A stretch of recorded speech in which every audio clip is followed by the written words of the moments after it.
TLDR, my grandmother generously served her Bible-believing Christian church for almost 50 years without asking anything in return. But when she became elderly, disabled, and homebound, her church acted like she did not exist until she was in hospice care and literally on her deathbed, when that church showed a sudden interest in telling Grandma to remember your church in your will. She waited until exactly the right moment, in front of exactly the right audience, to expose these greedy assholes for what they were, twice. My grandmother was a member of a large conservative, Bible-believing church for her entire adult life. This church, which I'll call Big White Church, was a member of a large evangelical denomination. Big White Church was located in a prosperous suburb of a large city in the Bible Belt of the Deep South of the USA. Grandma was very active in Big White Church. She worked in the nursery every Sunday morning, helped cook hundreds of church fellowship breakfasts and dinners, accompanied her children and grandchildren on dozens of church retreats and choir tours, taught youth Bible study on Sunday nights, and was very active in supporting home missions as well as helping with other youth programs. She always tithed and often gave extra for missions and special offerings. Grandma's greatest talent was making other people feel important. I've seen this firsthand many times. Although I belonged to a different church, I often visited with Grandma, and when I did, I usually went to Big White Church functions with her. I've seen her single-handedly cook breakfast for dozens of Big White Church youth, a task which took over 2 hours, even in the church's large kitchen. Then, after the meal, she asked the group for a round of applause for the high school student leader for doing such a great job of organizing the prayer breakfast. I remember that. On a Big White Church youth retreat at a rural church camp, she drove most of the night to go back to the city and retrieve a big box of evangelistic materials that one of the assistant pastors, whom I'll call Ass Pastor, had forgotten and asked her to get in time for our morning program the next day. His boss, the senior pastor, I'll call him Pompous Pastor, never found out that Ass Pastor had screwed up or that Grandma had fixed it for him. Ass Pastor never even thanked Grandma. Even though I was a child, this bothered me so much that I asked her about it. She said that she didn't mind at all. She told me her reward would be that those materials would help children find Jesus. Grandma's service to her church ended abruptly at the age of 73 when she broke her back in a car accident. Afterwards, for the last 10 years of her life, she was homebound and could not go to church because of this injury and declining health due to old age. Her mind was just as sharp as ever, and her faith remained sincere, but her body wore out a little more every day. During those 10 years, she made many efforts to reach out to her church, its leadership, and her church friends, inviting them to visit her at her home, etc., without success. Every one of these invitations was declined or simply ignored. Near the end, when she was in home hospice care, she decided to plan her own funeral. She and my grandpa called her church and asked for the senior pastor, Pompous Pastor, whom she had known for over 30 years, to visit her so that they could plan her memorial service, which she and Grandpa wanted to be held at the church. Pompous Pastor was too busy, but Ass Pastor stopped by a few days later. According to my grandpa, here's what happened at that meeting, with my grandma literally on her deathbed. Grandma, Grandpa, and Ass Pastor discussed her funeral for a couple of minutes. Then Ass Pastor started pressuring her to lay up your treasure in heaven by remembering your church in your will. Grandpa told him firmly that this is neither the time nor the place to discuss her will. They went back to discussing the funeral for a few minutes. Then Ass Pastor steered the conversation back to Grandma's will with liberal injections of how badly her church needed her support. Grandpa told him several times that it was inappropriate to talk to Grandma about her will or the church's financial needs because she was terminally ill and in an enormous amount of physical pain. As pastor would agree and briefly talk about the funeral, but would then go back to talking about the church's financial needs, heavenly rewards, where your treasure is, your heart will be also, Matthew 6:21, Luke 12:34, etc. My grandma started crying. To put this into context, Grandma was more than a steel magnolia. She was titanium-coated with diamond wrapped in Kevlar. She rarely ever cried, and never ever cried about herself. Not one tear when the doctor told her that her back was broken so badly that she would never walk again, nor during the following 6 months in futile rehab.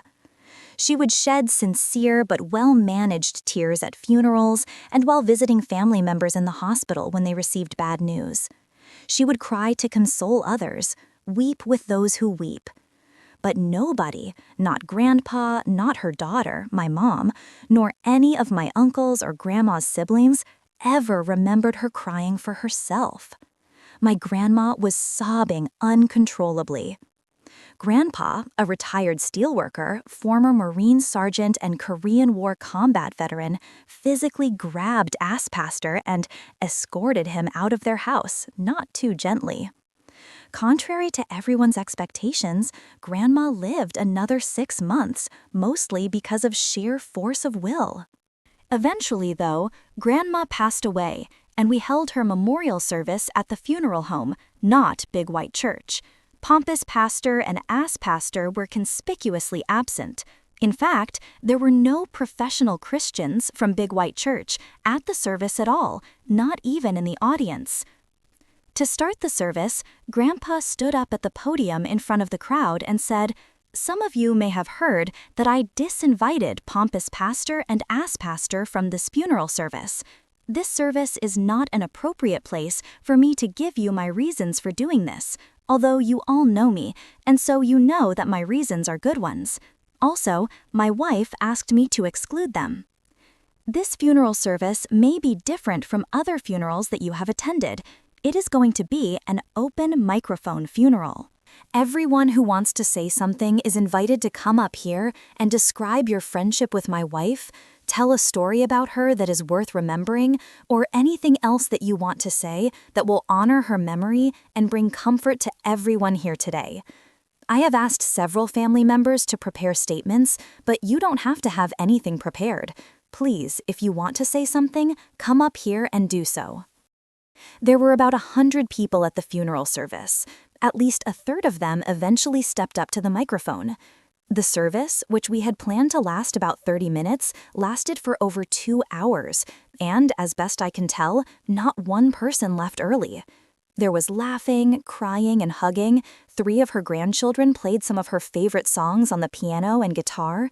We all joined hands and sang her favorite hymns. Afterwards, dozens of people told my grandpa that it was one of the most comforting and uplifting funerals they had ever attended. More than a few remarked that funerals are better without preachers anyway, or something similar. Remembering her pastors and her church in her will, the 1-2 punch. A couple of weeks later, it was time to start distributing the bequests in Grandma's will. Although Grandma and Grandpa dearly loved each other, they had separate wills because, she told my mom, that makes it easier for us to respect each other's turf, and because their lawyer had recommended it. Nobody thought that my grandparents were wealthy. They had lived in the same small but charming house in a prosperous, well-maintained suburban neighborhood for the past 50-plus years, and had worked hard and lived modestly. But it was rumored that they had a very nice nest egg. Of course, there is no legal requirement for anyone to attend the reading of the will or to even have a reading. Modern telecommunications and near-universal literacy have made this quaint custom practically extinct. But the reading of the will was a tradition in our family because it was one of those events that gave our close-knit, extended family an excuse to get together. We never had family reunions. They were too difficult to schedule for our large family. But we got together at birthdays, holidays, funerals, baptisms, etc., so that if you attended several of these, you would see just about every one of your cousins, aunts, uncles, and even great-aunts and uncles who were Grandma's and Grandpa's siblings and in-laws. With this family tradition in mind, many of our family members' wills often contained very personal bequests of items that had little cash value, but were the departed family members' way of telling their loved ones that they wanted to share a cherished memory with them one last time. As an added incentive to attend, the family rumor mill had been buzzing with speculation, encouraged by Grandpa, that Grandma's will contained some surprises. The reading was held in a conference room at a lawyer's office.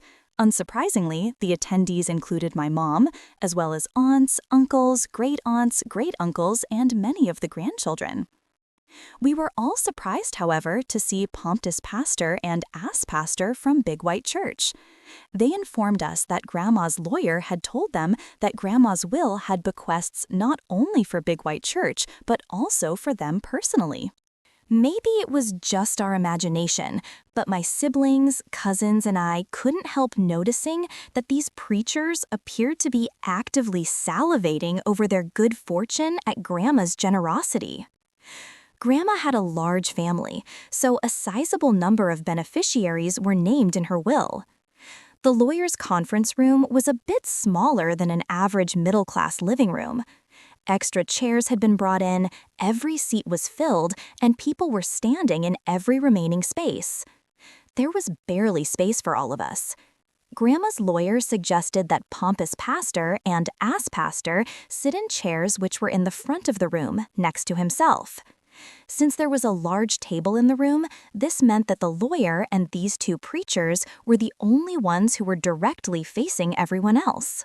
Although the preachers were gratified to be physically next to the center of attention, they did not notice, as all of the rest of us quickly noticed, that these seats made it easy for everyone else in the room to watch them closely, and practically impossible for them to leave the packed to more than overflowing room before the entire meeting was over, because they were farthest from the room's single door, and there were almost 24 people standing or sitting between them and their only path to escape. The bequests were quite generous, but pretty much what we had expected. Grandpa kept their house, its contents, their retirement accounts, and everything that remained after all of the bequests had been satisfied. Children, grandchildren, and several local charities received nice but not extravagant amounts of money. Several sentimental items were named and given to various friends and relatives. Grandpa was first beneficiary listed in the will. But, after him, all of the other bequests were arranged in order of increasing worth.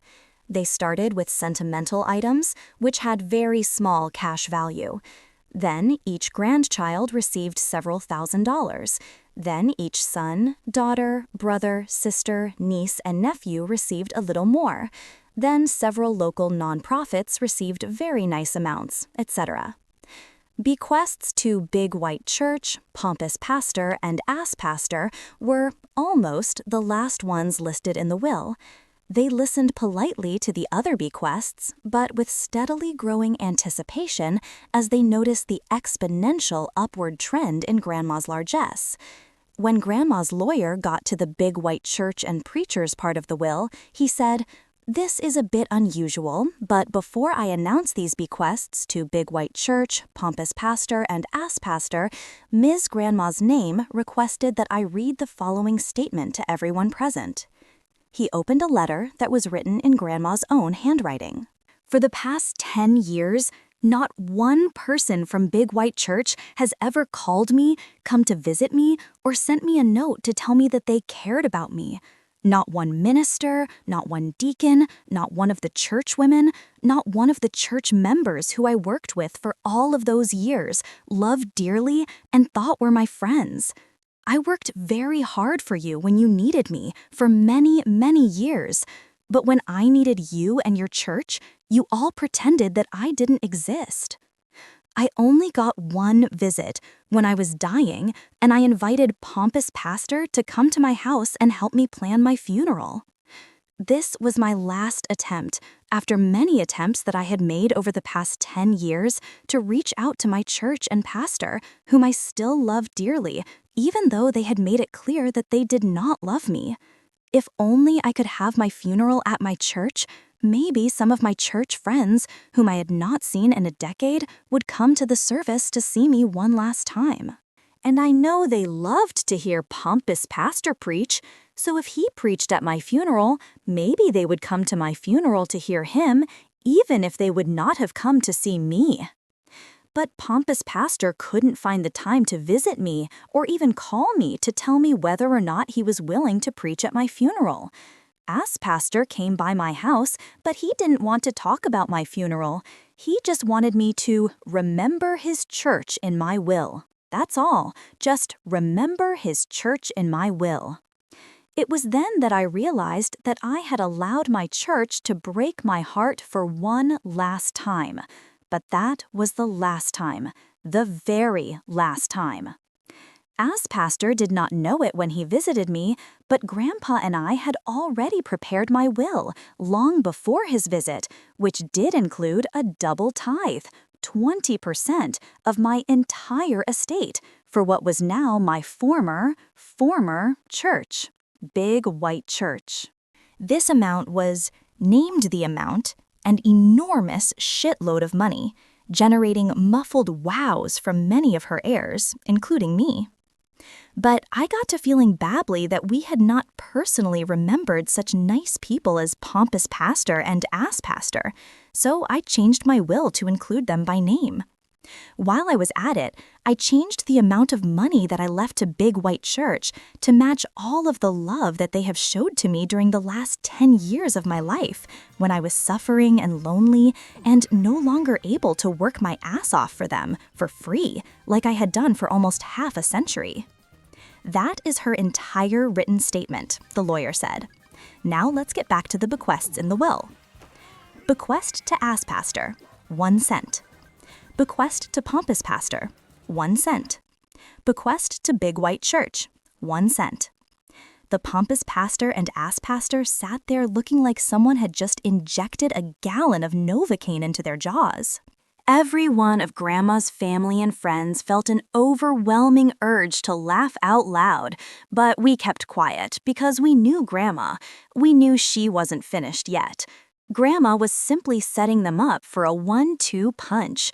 The best was yet to come, and we didn't want to miss it. There is one last bequest, the lawyer continued, for a charity called, which he named, and I'll call Black Charity.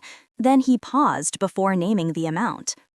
Most of us had no idea what Black Charity was, but by the looks on their faces, we could tell that pompous pastor and ass pastor knew Black Charity very well. Their faces displayed the same expressions of shock, dread, and horror that they would have if the lawyer had said, "This bequest goes to the demonic baby eaters to buy extra-large rotisserie barbecue grills and tons of charcoal." Every eye in the room was now fixated on pompous pastor and ass pastor. The lawyer, who happened to be my uncle, one of Grandma's and Grandpa's sons, let the silence continue a few seconds more. If we had been able to read pompous pastors' and ass pastors' minds, we would have known the history behind the looks on their faces. Black Charity was sponsored by a large black church just a few miles from Big White Church. They ran a free food/clothing bank, assistance programs for foster children, home delivery of pre-cooked meals for homebound seniors, legal aid, and other social services. A long time ago, Big White Church, which was, and still is, 100% Caucasian, had provided a few years of financial and other support to Black Charity. Then there was a very bitter, acrimonious breakup, allegedly because Black Charity was practicing the social gospel, while Big White Church was preaching the true gospel. Big White Church even sued to try to get some of their money back, although the suit was eventually settled and very little money actually changed hands. But this being the Deep South, everyone knew the real reason why Big White Church, or any white church, would stop supporting a Black charity. Those niggers were getting uppity and not staying in their place. Grandma and Grandpa had seriously considered leaving Big White Church at that time, but they had reasoned that it was better to stay there and teach tolerance by their words and example. They knew they would never persuade everyone, but maybe they could reach some of the youth at their white church and break the generational cycle of racism. Grandma used to tell us, "My church is my mission field." We did not learn the true depth of her statement until after she died. Since then, Grandma and Grandpa had secretly sent a portion of their tithe to Black charity every month. Most of Grandma's family, including me, didn't find out about any of this until after the meeting had ended. But pompous pastor and ass pastor obviously understood what Grandma, by her actions which are more powerful than words, was saying to them. If you had grown up as a white person in the Deep South, as Grandma, Grandpa, pompous pastor, and ass pastor had, you would understand. To many white Southerners, this was one of the most personally insulting things you could do to them. It simultaneously labeled them as racists, condemned their bigotry, and crushed their delusions of white superiority by saying, "These Black human beings, whom you hate, disrespect, and have mistreated, are better people than you are, so they deserve my money more than you do."